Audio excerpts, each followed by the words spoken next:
Dünya Uyghur Qurultayı Xitayning 3 cho'ng shirkati ustidan Fransiyada sotqa arz qilgan. Dünya Uyghur Qurultayı 7 aprel bayonot e'lon qilib, Xitoy hukumatining Uyg'urlarga qarshi elib berayotgan irqiy qirg'inchilikqa sherik bo'lgan 3 cho'ng Xitoy shirkati ustidan Fransiyada arz sunganligini bildirdi.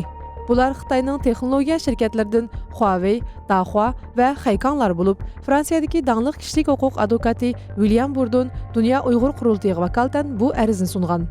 Dünya Uyghur Qurultayı bu şirketlarni 4 xil qonuniy sabab bilan arz qilgan.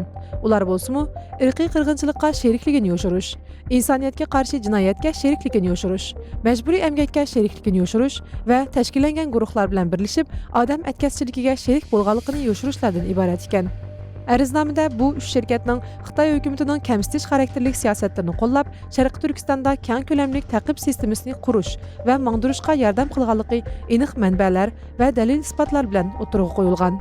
Dünya Uyghur Qurultayining raisi Turg'unjon Alovudin bayonotda biz bu arzni sunish orqali Uyg'ur irqiy qirg'inchiligiga sherik bo'lgan shirkatlarga ularning qonuniy javobgarligi borligining muhimligini eskartmoqchi degan. 2019-yili Amerika hukumati Haykang bilan Dahua shirkatini Uyg'urlarning kishilik huquqini dafsanda qilishda ayblab, qor tizimlikka kirgizgan edi.